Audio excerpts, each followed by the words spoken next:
Can I just press you on the trucks, because I didn't hear, you said you've answered questions about trucks, but how many trucks per day have entered Gaza over the last 30 days? I don't have a specific number over the past 30 days for you, Tom. Isn't that was a pretty profound part of the letter, which said surge all forms of humanitarian assistance throughout Gaza by enabling a minimum of 350 trucks per day. So over the course from November 1st through November 9th, I don't have updated metric beyond that, but at least from November 1st to November 9th, we have seen 404 trucks cross into Gaza. Again, Tom, the point is not that this number is satisfactory. We certainly don't feel it is.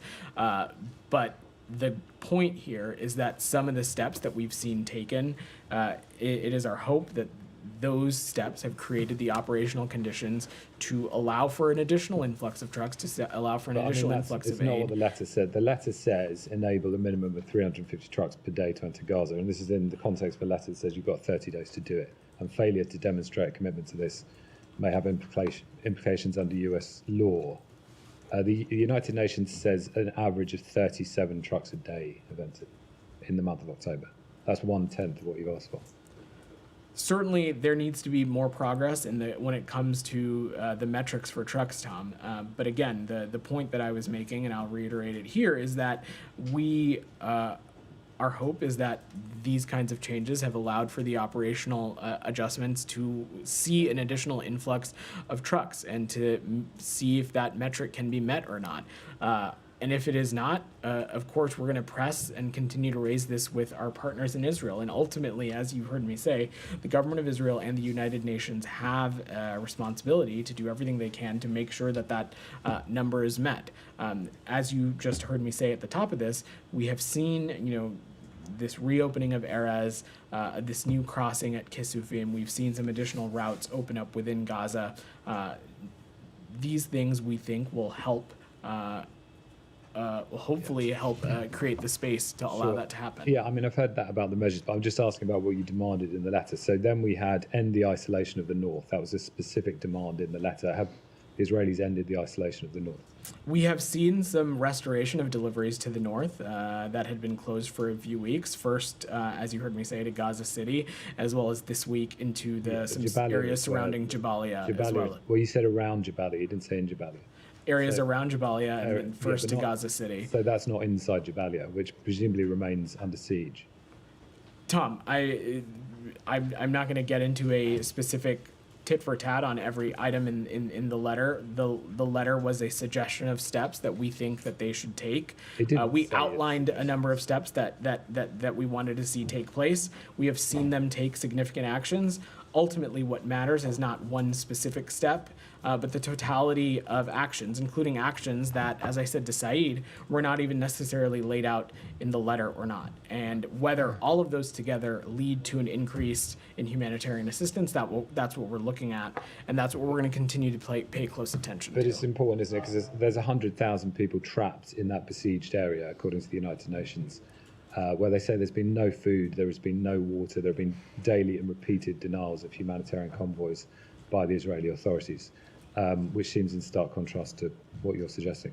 On UNRWA, the letter also says that the Israeli authorities should do everything to prevent this legislation that would ban UNRWA and prevent contact with UNRWA. Now they've clearly ploughed ahead with that and ignored that too.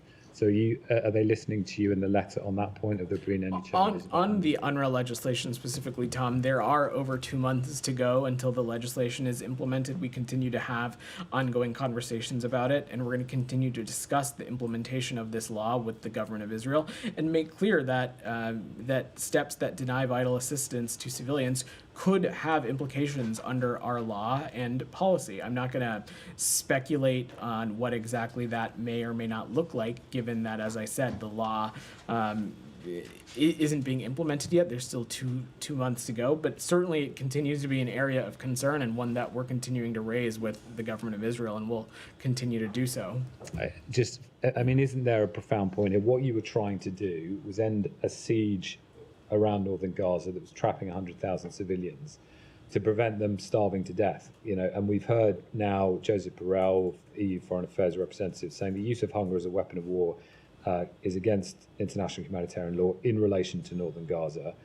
We've had multiple aid agencies saying that they're concerned about starvation in the north. So you set this letter out with a clear objective, which was about the north of Gaza. And all I can see that you've said today is, an extra crossing's opened up.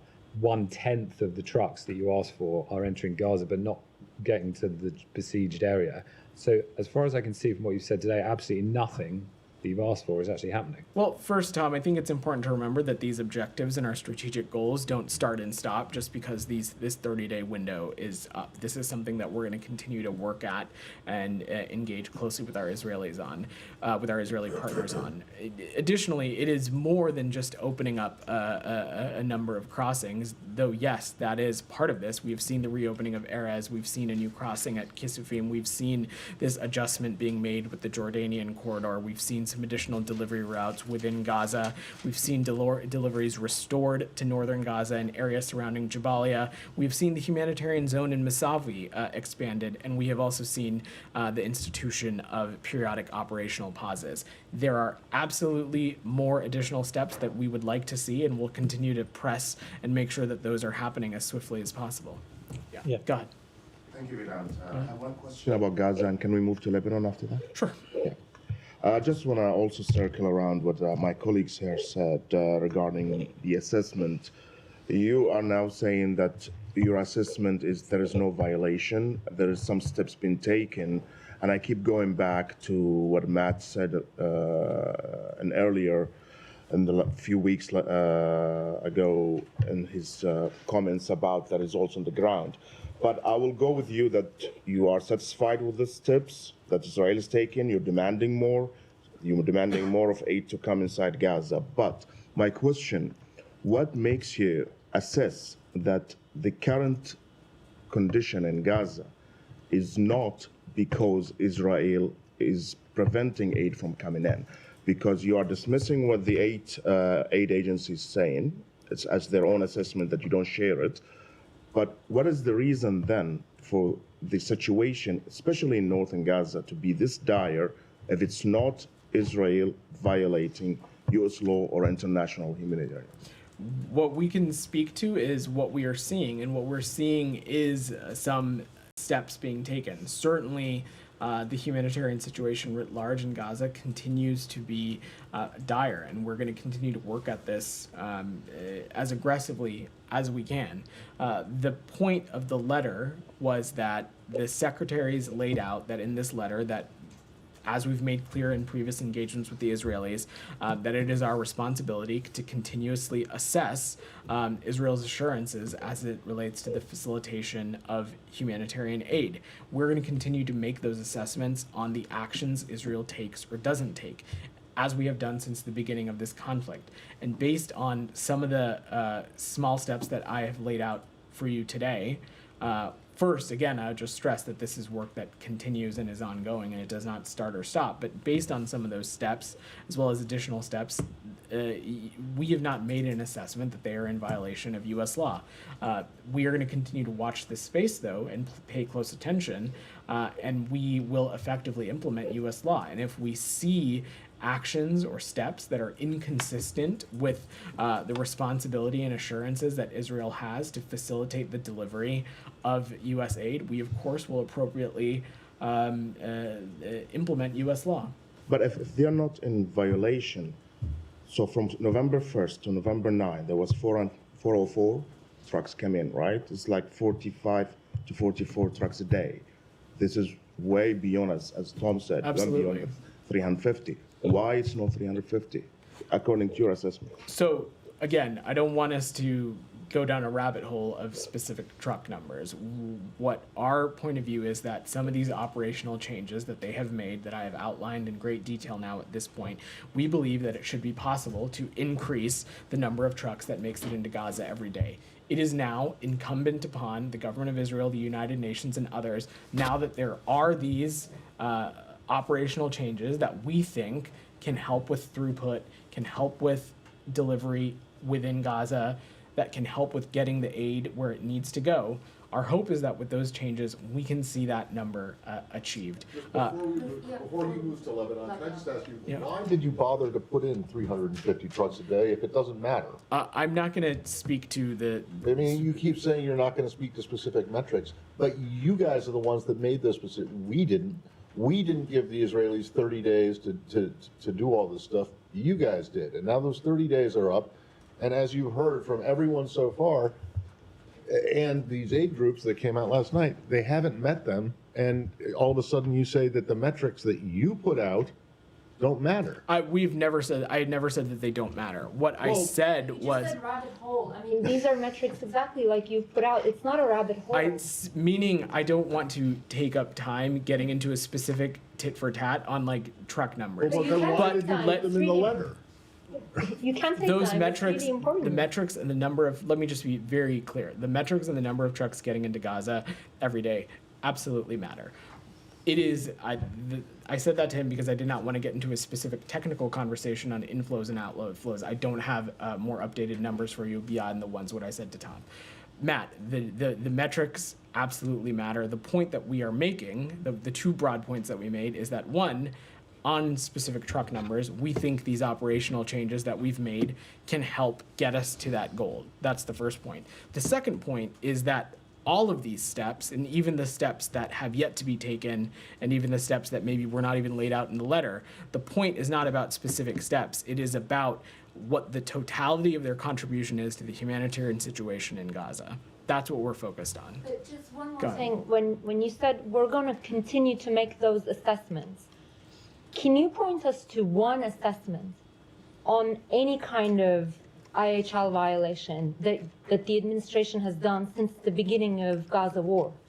Humaira, since October 7th, when we have seen certain things take place that are inconsistent with perhaps maybe how we would have gone about such a endeavor, or they are inconsistent with international law, we have raised those and addressed those specifically. Oh, you have seen things that were what- inconsistent with IHL?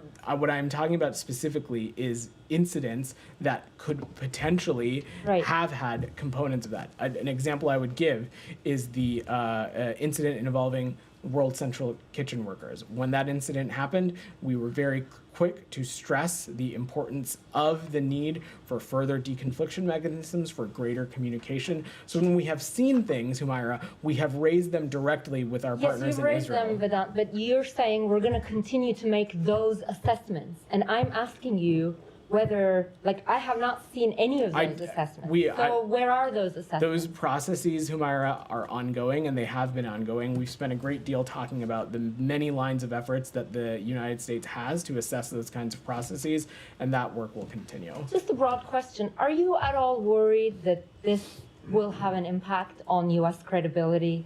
You have clearly put out a letter, laid out specific criteria, and gave a specific deadline. And right now, you are basically not making an assessment line by line, or you're effectively saying, oh, that deadline was just to encourage them to take some steps. Are you worried at all that this might hurt, U.S. credibility? Because you don't seem to be following through. First, I think you're putting words in my mouth. I did not say that. Number two, let us not forget and lose sight again, and I spoke a little bit to Sean, that some of the steps that we are seeing being taken are a direct result of U.S. intervention.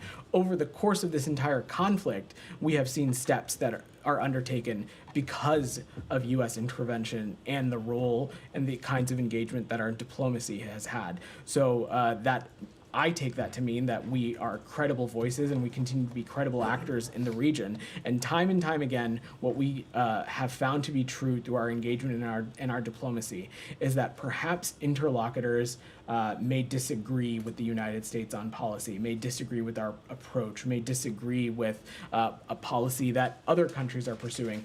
But time and time again, we hear the call for the United States to continue to have a seat at the table and for the United States to continue to engage.